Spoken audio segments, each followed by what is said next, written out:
የጸሎት ድጋፍ ያስፈልገዋል ለማየት። እንጀራ ብዙ ጊዜ አያሳይም። እንጀራ ብቻ የምናመልክ ከሆነ ገንዘብን ብቻ የምናመልክ ከሆነ ብዙ ራእዮች ላይ የሆነ ነገር ሲመጣ እንኳ ለማገናዘብ እድል አይኖረንም። ጠላት ሲከበድም አናቀውም። አሁን ብዙዎቻችን ለጸሎት ጊዜ አልሰጠንም። ያልተከፈለ እቁብ አለ፣ እዳ አለብን፣ አሊያም ብድር አለብን፣ አሊያም ደግሞ ነገ የምንሞላው ነገር ላይ ዛሬ በጣም መድከም አለብን። ስለዚህ የጸሎት ጊዜ የለኝም። እንዲህ ነው የምትለው እኮ። የጸሎት ሰዓት አላችሁ ስንባል አይደለም፣ የጸሎት ጊዜ የለኝም። ለምን? ኑሮዬ ገና አልተደላደለም፣ ገና አልተሟላም። ብዙ ነገር ማስበው አለ።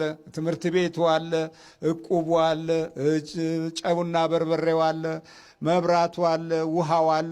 መቁጠር ትጀምራለህ። ብሶትህን ለምታወጣው ወጪ ዛሬ ያለህ ዝግጅት ያንተን የጠዋቱን ጊዜና እንዲሁም የማረፊያን ጊዜ እስከሚሻማህ ድረስ ትኳትናለህ። ሴቶችም ትጸልያላችሁ ሲባል ኧረ መቼ ጊዜ አግኝተን፣ ጊዜ የለም። ለማጽዳት ጊዜ የለም፣ ለማጠብ ጊዜ የለም፣ ስራ ቢሮ ለመግባት ጊዜ በጣም ጊዜ የለም። በተለይ ደግሞ ሰዓት ማሳለፍ ክልክል ነው ቢሮ። ስለዚህ በጠዋት ተነስተህ ሻውን ምኑን ጉድ ነው ምጣዱን ምኑን በርበሬውን ቲማቲሙን ምኑን ስትል ሰዓቱ ያልፋል። የጸሎት ጊዜ የለም። እንዲህ ኳትነ ሁል ጊዜ ግን ያንን የምታሸንፍበትን ጉልበት ከእግዚአብሔር ጋር በጸሎት ስላልተገናኘህ ዲያብሎስ አድክሞህ ማታ ስትተኛ ሌትና ቀኑ እንኳ ጠፍቶህ ስትባንን በመከራ ትነሳለህ። ከዛም አቃስተህ ተነስተህ ቀኑን ሙሉ ስታቃስተው ትኖራለህ። ስታምጥ ግን አይወለድም። ምጥ ብቻ። አባታችን ሆይ ማለት ስትል በሰማይ የምትኖር ስምህ ይቀደስ፣ ከዛ መንግስትህ፣ ቀጥለህ የዕለት እንጀራችንን ማይስጠን። በዚህ አይነት ሁኔታ ውስጥ ብታልፈው ግን ቢሮህም ሰላም፣ ጓደኞችህም ሰላም፣ ኑሮህም ሰላም፣ ጊዜህም ሰላም ይሆናል። ሰላምህን ጠብቀህ ከዕለት ቅዠት መንፈስ አምልጠህ ከክፉዎች ዓይን ከሚወረወር ክፉ ፈላጻ ድነህ። ለዚህ ነበረ እኮ ዳዊት ከቀትር ጋኔን እያለ ይጸልይ ነበረው። መዝሙር 90 ላይ ከቀትር ጋኔን አድነኝ ይላል። ከሌሊት ግርማ፣ በቀን ከሚበር ፈላጻ፣ በጨለማ ከሚሄድ ክፉ ነገር፣ ከአደጋና ከቀትር ጋኔን አድነኝ።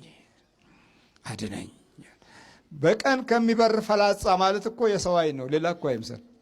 የሰው ዓይን ነው ራሱ። የሰው ዓይን፣ የሰው ጥላ አዚም እኮ ነው። ብዙ ቦታ ላይ ጥላዎቻችን አዚም ይሆናል። ሲጀምርህ አንዳንድ ምልክቶች ያሳይሃል። ቅዠት ምናምን፣ አንዳንዴ መንፈራገጥ፣ አንዳንዴ መኝታህን መለወጥ፣ አንዳንዴ አቅጣጫ ትራስህን ማዛባት። እነዚህ አንዳንድ ምልክቶቹ ናቸው። ሌሊት መባተት፣ ድንገት መበርገግ፣ የልብ መምታት በየሰዓት እየጠበቀ፣ እነዚህ ጠባያቶቹ ናቸው። ዓይንህ ላይ ደግሞ በሚቀመጥበት ጊዜ ብዥታዎች፣ አንዳንድ ጊዜ የምታየውን ነገር በመንፈሱ ዓይን እንድታይ ያደርጋል። የምትመርጠውን ነገር በመንፈሱ እንድትመርጥ ያደርጋል። ውስጥ የህይወት ምርጫህ ላይም ሁሉ በስውር ብዙ ነገሮችን ያዛባብሃል። የምትይዘውን በረከት እንድታጣው ይታገልሃል። የጨበጥከው ላይ በአንድ ጊዜ በማታውቀው መንገድ እንዲወድምንና እንዲበክን ያደርግሃል። የነካኸው ያየኸው ሁሉ መባረክ ያቅተዋል።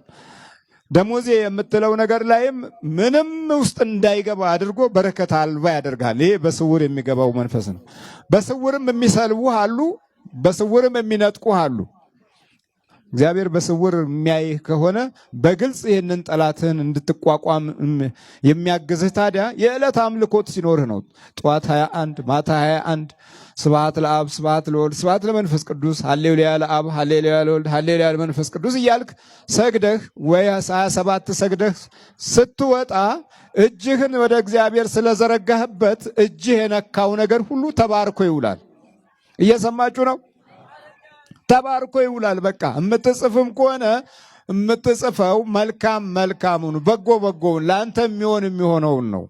እንዲህ ያላመለክበት እጅና ያልሰገድክበት ጉልበት ሁል ጊዜ በስውር ለሚያይ ጠላት እጅ ውስጥ ይገባል። ማታም ደግሞ ዝም ብለህ መተኛት አይደለም። በስውር ለሚያይባትህ እንደዚሁ ክብር ምስጋና ይግባ ብለህ ሰግደህ በርከክ ብለህ ጸልየህ ቅዱሳንን አመስግነህ የመላእክት እርዳታን ጠይቀህ በስውር ነው የሚያዩት። አንተ የምታየው ዓለማዊውን ነው፣ እነሱ የሚያዩት ጥልቁንም ከውስጥም ከላይም ከውጭም ነው። አይናቸው ብርሃናዊ አይን ነው። ኤክስሬ እንኳ አለን አይደል? እንደኛ በአቅማችን ይሄው ኤክስሬ አለ አይደል? ስትፈልግ ኩላሊት ስትፈልግ ሳምባህን የሚያያል አይደል? ይሄኛው ይሄ በሰው ሰውኛው ነው። ግን ነፍስህን አያይም እሱ፣ ወይም ሰይጣንን አያይም። ሚሊዮን ሰይጣን እያለ ኤክስሬ ውስጥ ብትገባ ሚሊዮን ሰይጣን አይታይም። የሚታየው ያንተ ስጋ ነው፣ ስጋው ብቻ ነው። እና በውስጥ ግን ብዙ ጠላት አለ። ያንን የሚያጠቃልህ በስውር የሚያይባትህ ነው። በስውር የሚያይባትህ በግልጽ ጠላትህን ይዋጋልሃል ማለት ነው። እዚህ የምታየው ሁሉ በስውር የገባ ነው እንጂ ሲገባ እኔ ገብቻለሁ ያለ ሰይጣን የለም፣ እኔ ያስኩት ያለ የለም። ግን ጸሎት ቤት ካለህ መንበርከኪያና መስገጃ ካለህ ሲገባም ታውቀዋለህ። ይህንን ጠላትህን እንድትቋቋም የሚያግዝህ ታዲያ የዕለት አምልኮት ሲኖርህ ነው።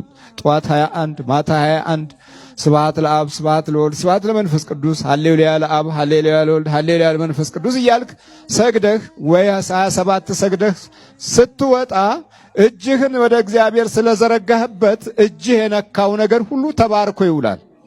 እየሰማችሁ ነው? ተባርኮ ይውላል። በቃ የምትጽፍም ከሆነ የምትጽፈው መልካሙን በጎውን ለአንተ የሚሆነውን ነው። እንዲህ ያላመለክበት እጅና ያልሰገድክበት ጉልበት ሁል ጊዜ በስውር ለሚያይ ጠላት እጅ ውስጥ ይገባል። ማታም ደግሞ ዝም ብለህ መተኛት አይደለም። በስውር ለሚያይባትህ እንደዚሁ ክብር ምስጋና ይግባ ብለህ ሰግደህ በርከክ ብለህ ጸልየህ ቅዱሳንን አመስግነህ የመላእክት እርዳታን ጠይቀህ በስውር ነው የሚያዩት። አንተ የምታየው ዓለማዊውን ነው፣ እነሱ የሚያዩት ጥልቁንም ከውስጥም ከላይም ከውጭም ነው። አይናቸው ብርሃናዊ አይን ነው። ኤክስሬ እንኳ አለን አይደል? እንደኛ በአቅማችን ይሄው ኤክስሬ አለ አይደል? ስትፈልግ ኩላሊት ስትፈልግ ሳምባህን የሚያያል አይደል? ይሄኛው ይሄ በሰው ሰውኛው ነው።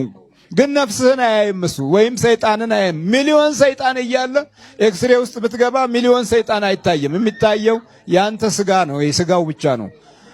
እና በውስጥ ግን ብዙ ጠላት አለ። ያንን የሚያጠቃልህ በስውር የሚያይባትህ ነው። በስውር የሚያይባትህ በግልጽ ጠላትህን ይዋጋልሃል ማለት ነው። እዚህ የምታየው ሁሉ በስውር የገባ ነው እንጂ ሲገባ እኔ ገብቻለሁ ያለ ሰይጣን የለም፣ እኔ ያስኩት ያለ የለም። ግን ጸሎት ቤት ካለህ መንበርከኪያና መስገጃ ካለህ ሲገባም ታውቀዋለህ። የምታውቀው ምንድነው? መንፈሳዊው ነገርህ ላይ ንቃት እንዳይኖርህ ያደርጋል። የመጀመሪያው ትልቁ አሰራሩ እሱ ስለ መንፈሳዊ ነገር የሚሰማህን ስሜቶች ማጥፋት ነው። እዚህ ላይ ደግሞ 3 አይነት ስሜቶች አሉ። ወደዚህ ቀደም ብለህ ዝም ብለህ ቤተክርስቲያን ትመላለስ እንደሆነ ተመላልሶ ይለምዳል እሱ። ይሄ እንዲህ አይነት ለማዳ ሰይጣኖች አሉ። ለማዳ አንበሶች እንዳሉ ሁሉ ለማዳ ሰይጣኖች አሉ፣ ለማዳ አጋንንቶች አሉ። ይመላለሳል አብሮ። ግን አንዳንድ መሰረታዊ ነገር ላይ ህይወትህ በጠላት እጅ መያዙ ይታወቃል። አንደኛ ልጸልይ ስትል ይጠፋል። ሁለተኛ እሰግዳለሁ ስትል አቅም ያንሳል። በጎ ነገር አደርጋለሁ ስትል ደግሞ ያምሃል፣ ውስጥህን በሐሳብ ያምሃል። ቸርነትን፣ ቅንነትን በህይወትህ እንዳትይዘው ይፈልጋል። ይሄ ዝም ብሎ ማቶስቶስና ወሬ ብቻ መንሸዋከክ ብቻ ያበዛብሃል። ይሄ በቃ ወደ ቤተክርስቲያን የገባ ሾካካ ነው ማለት ነው። ሾካካ ሰይጣን አለ። ሹክክ ይልና አብሮ በቃ እዚሁ ይለማመዳል። ከዛ እንዳውም ውጪ ከምትሰራቸው ክፋቶች ይልቅ የበለጠ እዚህ ተመሳስሎ ከአንተ ጋር የሚሰራው ክፋት ይበልጣል። ይሄ እንዲህ አይነቱ ሞላጫ ሰይጣን ነውና ይመሳሰላል ማለት ነው። ለዛ መመሳሰል ዋናው ትልቁ ነገር አለማምለክና ቅንነት አለመኖር ነው። የተፈጥሮ ቅንነት ማጣት የበለጠ ይህንን ሰይጣን ያሻሽለዋል። ይሄኛው አይነት ሰይጣኖች ቶሎ አይወጡም፣ ቶሎ አይያዙም። ምክንያቱም እናቃለን የሚል ባህሪያትም አላቸው። እውቀት አለን፣ በደንብ ወንጌል ተምረናል ወይም ደግሞ ማስተማር እንችላለን የሚልም ባህሪ አለው። እንዲህ አይነቱ መንፈስ በቶሎ መቆጣጠር አደገኛ ነው፣ በጣም ያስቸግራል። ሌላው ምንም ስለ መናፍስት ጉዳት ሳታቅ ወደዚህ ስትመጣ በቅጽበት የመነቃነቅ ችሎታ አለው። ቶሎ ይያዝልሃል። ለምን? ማምለክ ጀምረሃል፣ መስገድ ጀምረሃል፣ በመቁጠሪያ መግረፍ ጀምረሃል። ራስህን ለእግዚአብሔር አሳልፎ የመስጠት ኃይልና መንፈሳዊ ልምምድ እያደረክ ነው። እንዲህ ከሆነ ደግሞ ቶሎ ይያዛል። ቶሎ ለመያዙ ዋናው ምክንያት በእምነታዊ ኃይል በኩል እግዚአብሔርን እየፈራህ እየመጣህ ነው ያለው። ይህን ለመቆጣጠር ብዙ አያስቸግርም። ደግነትንም ቅንነትንም የበረከት ስራዎችንም ለመስራት ውስጥ ቶሎ ስለሚዘጋጅ የዚህ ጊዜ ምሕረቱ ፈጠን ይላል። የእግዚአብሔር ቸርነትም እግረ መንገዱን እየተገለጠ መንፈሳዊ ጥበቃውን ካንተ ጋር ያደርጋል። መንበርከክህና መጸለይም ዋጋው በግልጽ የሚታይ ይሆናል። ጠላትህን ታሸንፈዋለህ። ግደለው ከተባለ ሰይጣን እግዚአብሔር አትገለውም የሚለው መልእክት የሚያስተላልፈው በስውር የሚያይ አባታችን። ሌላው ቃሉ በስውር የሚያይ አባትህ አለ እንጂ በስውር የሚያይ አጎትህ አይደለም ያለው። ምንድን ነው ያለው? አባትህ ነው ያለው። አባት የሚሰጠው አለው። አባት የሚያወርሰው አለው። አባት የሚያካፍለው አለው። አባት የሚመገበው አለው። አባት የሚያለብሰው አለው። አባት የሚመራው አለው። አባት ሁሉንም የሚያደርግ ነው። ይሄ በስጋዊው አንጻር ሲታይ ማለት ነው። ይሄ ነው ብሎ ጸልዮ መተኛት መዝሙር 22። ከዛ ደግሞ መዝሙር 90 በልዑል መጠጊያ የሚኖር ሁሉም በሚችል አምላክ ጥላ ውስጥ ያድራል። እግዚአብሔርን አንተ መሸሸጊያዬ ነህ አልኩት አይደለም?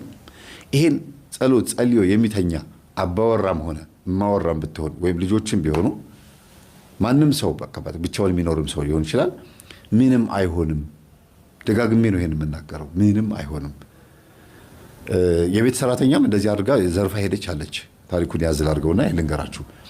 አንዲት የቤት ሰራተኛ የወርቅ ቤት ነው ያላቸው ሰዎቹ፣ እነዚህ አሳዳሪዎቿ ማለት የቀጠሩት ቀጣሪዎቿ ወርቅ ቤት ነው ያላቸውና እዚህ ቤት ውስጥ ወርቅ ሊኖር ይችላል ብላ አስባ ቀን ሴትዮዋ ቤት ስለምትውል ታገኘኛለች ብላ ስለምታስብ አታረገውም። ማታ ማታ ግን ሁሉም ከተኙላት በኋላ ድንገት መጥተው እንዳይዟት ነው ማታ ማታ የምታረገው። ሁሉም ከተኙላት በኋላ ሁሉም ላይ አዚሟን ትረጫለች፣ ከልከሌውስ ማለት ነው። ይሄንን ትረጭባቸዋለች። ይሄን አሸዋ አፈሩን ላጥ ነው የሚሉት። ቤቱን ብርብር አድርጋ የወርቅ ማት ዘርፋ ስትወጣ በር ላይ ተያዘች። ማን ይዛታል? እግዚአብሔር ይመስገን ካህን ናቸው ያዟት። ካህን እየተደናበረች ስትወጣ በዚህ ሰዓት የለም የምትሄጂው አሏት። የዛ ሰፈር ካህን ናቸው። ወዴት ነው የምትሄጂው አሏት። ከዛ እያለች እግራቸው ስር ተንበርክካ ቁጭ። በጣም የሚገርም ነው። እኛ አባት እንግዲህ የተባረኩ እንግዲህ እግዚአብሔርን የሚፈሩ ጸሎተኛ አባት ናቸው ማለት ነው። ሌሊት ጸልየው ነው ወደ ቤተክርስቲያን የሚሄዱት። እሳቸውም ቤተክርስቲያን ምን ለማድረግ የሚሄዱት? ለማገልገል ነው የሚሄዱት። እንግዲህ ኪዳን ይኖርባቸዋል ወይ የሆነ አገልግሎት ይኖራል። በዛ በሌሊት ሲሄዱ አገኟት። ተናገሪ፣ ምንድን ነው እስቲ ምንድን ያሹ እያለች ከፍታ አሳየቻቸው። ተያዘ ማለት ምን ጁዳ ሆነች ማለት ነው። ከዛ በይኔ ያሉና ሄደው ከፍተው ገቡ። ቀጥታ መኝታ ክፍላቸው ላይ ገቡት። መኝታ ክፍላቸው ገቡ። እንደዚህ እንደያዟት ማለት ነው። ቦርሳው እንደያዘች በእንትናቸው በመስቀላቸው በስመ አብ ወወልድ ወመንፈስ ቅዱስ አሐዱ አምላክ በስመ አብ ተነሱ እናንተ አሏቸው። በስመ አብ ብሎ ተነሱ። ይሄ የተደረገ አዲስ አበባ ውስጥ የተደረገ ነገር ነው የምነግራችሁ። ተነሱና ምንድን ነው አባታችን እንዴ ስንት ሰዓት ነው ሲያዩ ከሌሊቱ 9 ሰዓት ነው። እንዴ በዚህ ሰዓት እንዴት መጣችሁ? እንዴት ገቡ? አይ ችግር የለውም ተነሱ እስቲ እዛ ሳሎን ውስጥ ልጆቹ የት ናቸው? እሳቸው ያውቃሉ። ይሄ ነገር ገብቷቸዋል። ተናግሯል። መንፈሱ ኦልሬዲ ተናገረ። በኋላ ላይ ተናገር ምን አድርገህ ነው ሲባል ጊዜ አፍዝዣቸው ነዋል። ከዛ እንደገና ደግሞ ልጆቹ ጋር ደግሞ ሄዱ፣ ተከትሏቸው ሄዱ። በስመ አብ ወወልድ ወመንፈስ ቅዱስ ብለው እንደዚህ መስቀል ሲያማትቡባቸው ብድግ አሉ። ልጆቹ እንዳለ 3 ሴት 2 ወንድ ዘመድ ህፃናት አሉ እዛ ቤት ውስጥ። ቤቱ በሰው የተሞላ ነው። በስመ አብ ሁሉም ተነሱ። ጭንቅ ብሏቸው ነበር። ላብ አጥምቋቸዋል እንዳለ። ከዛ ተነሱ ወደ ሳሎን ነው አሏቸው። ሰዓት ሲያው 9 ሰዓት ነው። አባታችን ምን መርዶ ሊነግሩን ነው? ምንድነው? ምን ተፈጠረ አሉ። ደግሞ እሷ እንደዚህ አድርገው ንቃጎ ይዘዋታል። ምንድነው? እስቲ ልቀቋት። እሷ ምንድነው የተፈጠረ? አይ አልለቀውም፣ እሷ አይደለችም አጋንንት ነው አሉ። እንዴት ገቡ? ቆይ አባታችን እንዴ ተረጋጉ አሉና እኔ ጸሎቴን አድርጌ ስወጣ እሷ በር ከፍታ እየተደናበረች ስትወጣ ተገናኘን። ወዴት ነው በዚህ ሰዓት የምትሄጂው ብዬ ስላት ብላ ተደናበረች። በኋላ ላይ ጭቅጭቄ በመስቀል በደንብ አድርጌ ጭቅጭቅ አደረኩትና እኔ ከልከሌዎስ ነኝ፣ ቤተሰቡን አፍዝዤ እያዘረፍኳት ነው፣ ታዝዤ ነው። ማን ያዘዘ ስለው ሌላ ባለ ሀብት። ስምህ ማን ነው ስለው እገሌ ይባላል አለ። ታውቀዋለህ አለው። አዎ ጓደኛዬ ነው፣ የገዛ ጓደኛዬ። እሱም እኮ የራሱ ወርቅ ቤት አለው። አይገርማችሁም? ሰራተኛውን አምጥቶ አስቀጥሮ ወርቁ እንዲዘረፍ ተደርጎ በዛ መንፈስ ቤት ውስጥ ያለው ወርቅ እንዲዘረፍ ነው ያደረገው። ነው ስለው እገሌ ይባላል አለ። ታውቀዋለህ አለው። አዎ ጓደኛዬ ነው፣ የገዛ ጓደኛዬ። እሱም እኮ የራሱ ወርቅ ቤት አለው። አይገርማችሁም? ሰራተኛውን አምጥቶ አስቀጥሮ ወርቁ እንዲዘረፍ ተደርጎ በዛ መንፈስ ቤት ውስጥ ያለው ወርቅ እንዲዘረፍ ነው ያደረገው። እንዲያውም የጠበቅኩት የነበረው አለ መንፈሱ ሲናገር፣ ጠብቄ የነበርኩት ወርቅ ቤት እያቀለጠ ለህዝብ የሚያከፋፍለው ወርቅ፣ ዋና ወርቅ የሚገኘው ቤት ነው። ይሄ ትልቁ ጠገራ ወርቅ አለ አይደለም? እንደዚህ አይነት አላያችሁም? እንዲህ አይነት ወርቅ ይሄ አሁን ፓወር ባንክ ነው። እንደዚህ አይነት ወርቆች አሉ እና እንደሱ ያሉትን ነበር የጠበቀው ሰውየው። ከዛ ደነገጡ ሁሉም። ከዛ ሊበሏት በቃ ልጅቱ እንዴ እናንተ አልያዛችኋት፣ እኔ አልያዝኩት፣ የያዘው እግዚአብሔር ነው፣ እግዚአብሔር ነው ያተረፈ፣ ምን ልታረጋት ነው አሉት። አባቴ ይቅር በሉኝ ማለት በቃ ተጫጫው። ልክ ሰው እንደሞተ ተላቀሱና እንዴ መርዶ አልነገርኳችሁ? የምስራች ነው የነገርኳችሁ። ለምን ነው የምታለቅሱት? ልክ መርዶ ሊነገር እንደመጣ ሌሊት በር እንዳንኳኳ ሰው ለምን ታደርጉኛላችሁ? ትቼ ውጣ አሉ። ከዛ ጸጥ አሉ ሁሉም። ምን አያችሁ? እስቲ ያያችሁትን ህልም ንገሩኝ አሉ። እንግዲህ በገጠሜ ላይ ገጠሜ ነው የምነግራችሁ ያለሁት። ከዛ ሴቷ ትንሽዬዋ ልጅ ሴቷ እንቺው ራሷ ሰራተኛዋ መታነቅ አድርጋ ከግድግዳ ጋር አጣብቃኝ ነበረ አለች፣ የእውነት እስኪመስለኝ ድረስ። ከዛ ሌሎቹ ያለንበትን አናውቅም አሉ። ከዛ ለምንድን ነው እሷን አንገቷን ያነቀቻት በህልም ብለው እሳቸው በጣም ገርሟቸው ነበርና ወደ እናት ዞር አሉና እቺ ልጅ በስለት ነው የተወለደችው አሉ። አባትየው ማነው ካህኑ?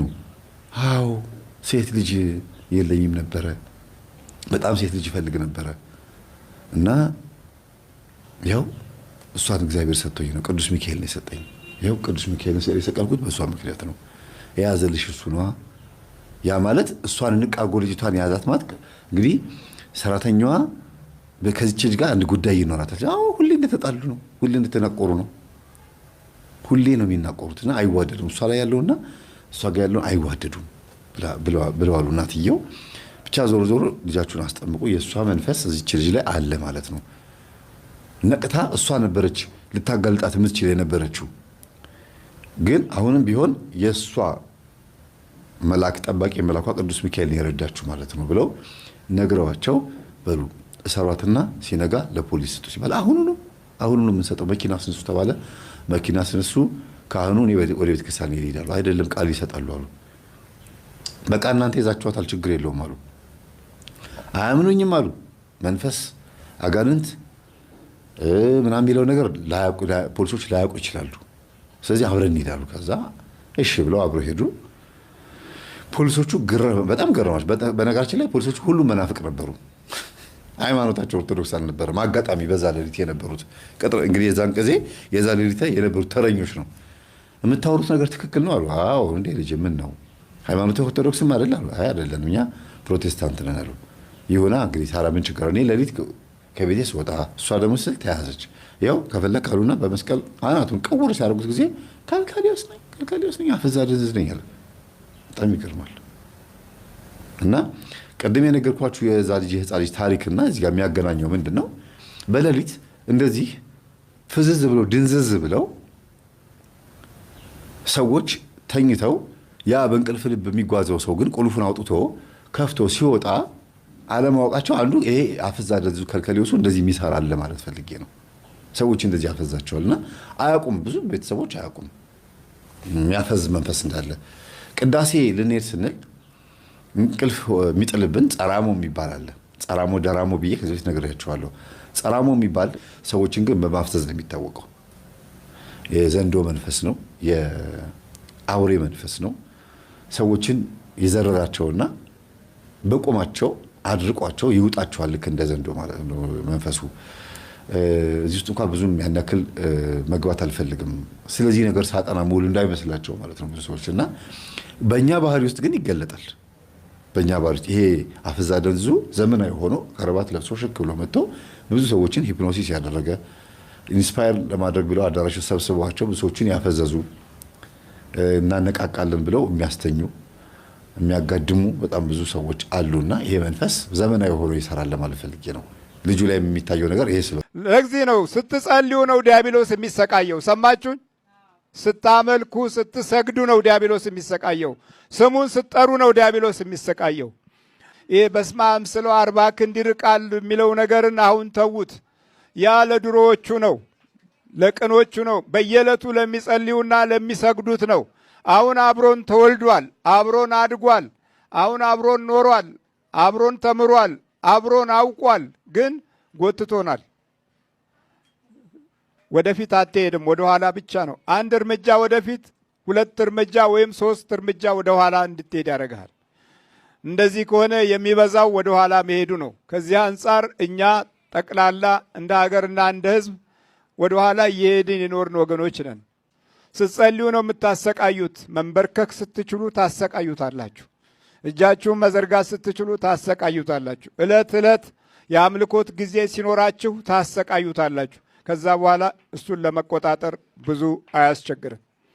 አንዳንዶቻችሁ አነጋግራችሁታል፣ አንዳንዶቻችሁ አውቃችሁታል ሚስጥሩን፣ አንዳንዶቻችሁ መንፈሱ ሲስት ዝም በል ብላችሁታል። ምክንያቱም አብሬ ተወልጃለሁ፣ ዘመናትን አብሬ ፈጅቻለሁ እያለ ሲናገር ደርሳችሁበታል። አንዳንዶቻችሁ ደግሞ ሌሎቹ በቤተ እግዚአብሔር በብዛት የሚኖሩት ሰዎች ደግሞ ገና መንፈስ እንደሆነ ምን እንደሆነ አያውቁም። መንፈስ ሲባል ይበረግጋሉ፣ ይደነግጣሉ። ሌሎች ደግሞ አፍዛ ደንግዝ ተጠቅመውበት የዕለት ኑሯቸውን እንጀራ አድርገዋል። የዕለት ኑሯቸው የገቢ ምንጫቸውን አጋንንት አድርገው አንዴ በመስተፋቅሩ፣ አንዴ በመተቱ፣ አንዴ በአፍዛ ደንግዙ፣ አንዴ በሟርቱ፣ አንዴ በስልብናው እየተጠቀሙበት ብዙ ጊዜ መንፈሱ ሲነካ ይንጫጫሉ።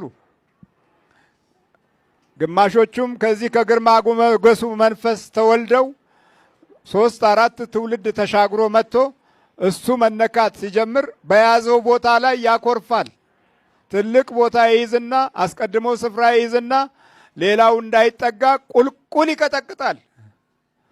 ያው እንደኔ የምታዩት ማለት ነው። ያም ተነስቶ ስለ መንፈስ ሲነገር የሚያወራው ሌላ፣ ለእናንተ የሚናገረው ሌላ።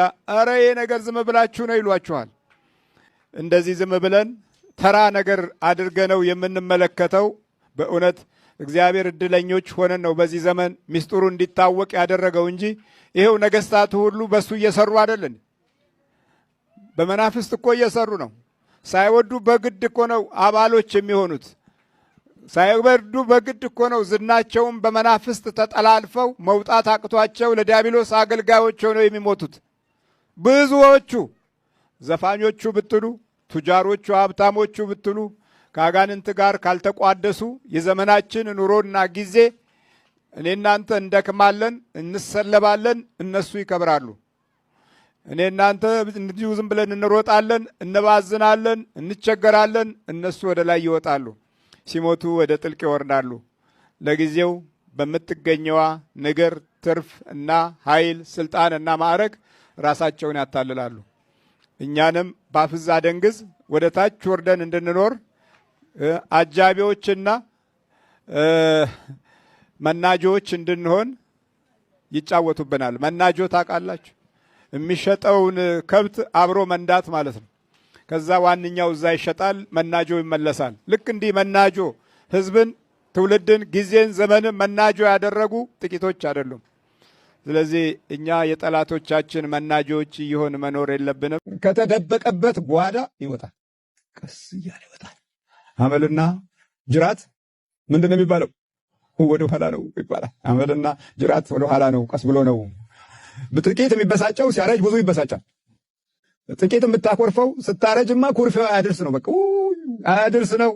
በኋላ ሳላውቅሽ ነው እንዲያገባውሽ ይባባላሉ። እኔ ሳላውቅህ ነው እንዲያገባው ይባባላሉ። ጉድ ነው። እና ስለዚህ እያወሩ ነው የሚሄዱትና ሲነጋገሩና ሲመራመሩ ይላል። ምርምርም አለ። በሮቤል ወንዝ ፈሳሾች መካከል ታላቅ ምርምር ነበር ይላል መጽሐፈ መሳፍንት ላይ። እና እዚህ ጋም ትልቅ ምርምር ነበር። ሲነጋገሩና ሲመራመሩ ኢየሱስ ራሱ ቀርቦ ከነሱ ጋር ይሄድ ነበር። ተገልጦ አብሮ እየሄደ አላወቁትም። አብረውት ኖረውት። እንዴት ነው ነገሩ? ከትንሣኤ በኋላ እንዴት ረሱት? እዚህ ላይ ነው አሁን። አብሯቸው ነው እኮ የሚሄደው፣ ግን አላወቁትም። ከእነርሱም ጋር ሲሄድ ምንም አላወቁትም ነበረ። ነገር ግን እንዳያውቁት ዓይናቸው ተይዞ ነበር ነው የሚለው። እየተጓዝን ክርስትናችንን ይዘነዋል። አልባሳቱ አለን፣ ማስቀደሻው አለን። መቀደሻው ግን ሄደን አይገርም። መቀደሻው ልብ የለንም፣ ውሳኔ የለንም፣ አቋም የለንም። ነገ ተነገ ወዲያ እያል ካህኑም ቆይ እስቲ አንተ ቶሎ መቁረጥ የለብህም ይላል። ከቆረብክ እኮ አሁን ጥሩ አይመድልም ይልሃል። የለም የማውስ ላይ ነው ያለ ነው። ኑሮ እንዳይገለጥልህ፣ የህይወት መንገድህ እንዳይመራ፣ በውስጥ በኩል ሰላም እንዳታገኝ፣ ሁሉንም ማተህ እንኳ የውስጥ ሰላም እንዲኖርህ ዋናው መጀመሪያው በህይወት ውስጥ መገኘት ያለበት ኃይል ከራቀ ኃይልህ ምንም ባዶ ይሆናል፣ ከንቱ ኃይል ይሆናል። ደክሜ ባዶ ሆንኩ የምንለው ለዚህ ነው። ሮጠን ምንም ያገኘነው ነገር የለም የምንለው ለዚህ ነው። ከእሱ ጋር ሆነህ ግን ከሆነ የሮጥክበትን ነገር ታየዋለህ፣ ይገለጥልሃል፣ የድካምህን አቅጣጫ። እኛ እኮ ቀምሰነው ነው የምንነግራችሁ። ሳንቀምሰው እኮ ቢሆን ኖሮ ምንም በሌለን ጊዜ አንድ ጊዜ ባለቤቴ ኪሴ ባዶ በነበረበት ጊዜ 50 ሳንቲም ሰጠችኝ። ዘዋይ ነበርና 50 ሳንቲም እሷኑ ከኔ በጣም ያነሰ ሰው እርቦት ዳቦ ራበኝ ሲል እሷኑ ሰጠሁት። ለምን ሰጠህ ብላ እሷ ጮኸችብኝ። ያችኑ 50 እኮ ነው። እሷ ስትሄድ የረገጠችው 10 ብር አገኘ። በየመንገዱ እኮ ያስተምረናል። ያቺ 10 ብር እኮ በዛን ጊዜ ከሳምንት በላይ ተበላበታል። የዛሬውን አያድርገው፣ አይስማ ዛሬ 10 ብር። ይህንን ስናገር 10 ብር ሰምቶ እንዳይቆጣ ነው፣ አይስማ። እና እንግዲህ ተመልከ፣ ረግጣው ሄዳ እኔ አየሁት። ማየት የምንችልበትን አይን የምናገኘው ከላይ ብቻ በጎነታችን ያሳየናል። እዚህ ጋር ምንም አይናቸው ተይዞ ነበረ የሚለውን ነገር አኩዝ አይናዬም ይለዋል በዕብራይስጡ። አይነ ጥላ ማለት ነው። ምን ማለት ነው?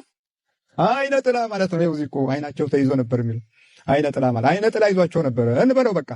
ግን ከጌታ ጋር እያሉ አይነ ጥላም አለ እኮ። ስለዚህ ዛሬ ያለነው ትውልዶች፣ አገልጋዮች አይነ ጥላ ቢዘን አያስገርምም። ምክንያቱም ከጌታ ጋር እየሄዱ እሱ ከፊታቸው እያለ አብሯቸው እያለ አይነ ጥላ ከያዛቸው ምን የሚያስገርም ነገር አለ? እንደ አዲስ አበባ ትልልቅ አድባራት እያገለገልን አይደልን? ያ አድባራት የምናገለግለው ዲሲ ሌላ መልአክ ቦታ ነው። ዲሲ ሚካኤል፣ ዲሲ ገብርኤል፣ ዲሲ ማርያም የሌላ ቦታ ነው። ኢትዮጵያ አይደለም። አይናቸው ተይዟል። እናያለን እያሉ የማያዩ ናቸው። በችግራችሁ ውስጥ መካፈልን ያቃታቸው ሁሉ በእውነት የማያዩ ናቸው። በችግራችሁ ውስጥ መካፈልን ያቃታቸው ሁሉ በእውነት አገልግሎቱ እስከምን ድረስ ነው የምንለውን ነገር ስንፈልግ ጉዳታችን እስኪኖር ድረስ ነው። ጉዳታችን እስኪያጠቃን ድረስ ነው። ያፍራሉ፣ ይሸማቀቃሉ። በእናንተ ችግር እነሱ እዛ ይሸማቀቃሉ።